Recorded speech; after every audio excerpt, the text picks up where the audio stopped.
আল্লাহ ডেকে বলেন, আজরাইল, যেই মাটির কান্নার মায়ায় জিব্রাইল মাটি আনতে পারে নাই, মিকাইল পারে নাই, ইসরাফিল পারে নাই, তুমি যেহেতু জমিন থেকে কান্নার উপরে জোর খাটায়া আল্লাহর মহব্বতে তুমি মাটি এনেছো, তোমার দ্বারাই সম্ভব মায়ের সামনে ছেলের জীবন নেওয়া, তোমার দ্বারাই সম্ভব সন্তানের সামনে মায়ের জীবন নেওয়া।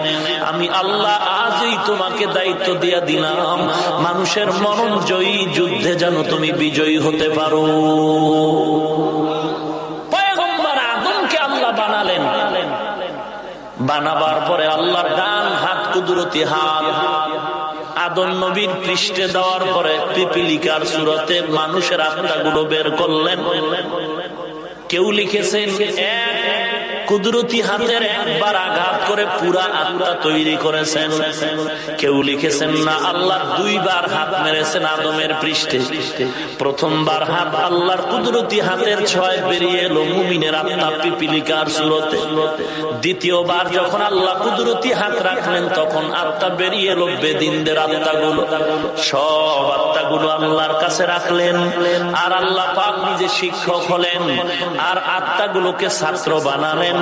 ছাত্র বানায় আল্লাহ সবক দিলেন। সবকের হেডিং বিষয় হলো তাওহীদ। আল্লাহ বলেন, আলাস্তু বিরাব্বিকুম, আমি কি তোমাদের রব নয়? সব আত্মা চুপ হয়ে গেল, কোনো জবাব নাই। মায়ার নবী রাহমাতুল লিল আলামিন, তার আত্মা থেকে জবাব আসলো, বালা, আপনি আমাদের রব।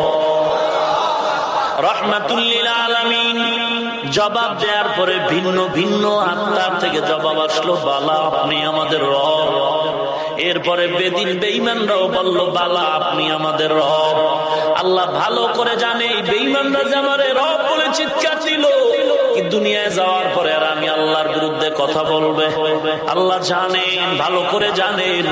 জানার পরে আল্লাহ বললেন, এখন এই একই জবাবের নাম্বার দেয়া যাবে না, ইনসাফ হবে না, কারণ আমি জানি তুই পরীক্ষা দিলে ফেল করবি।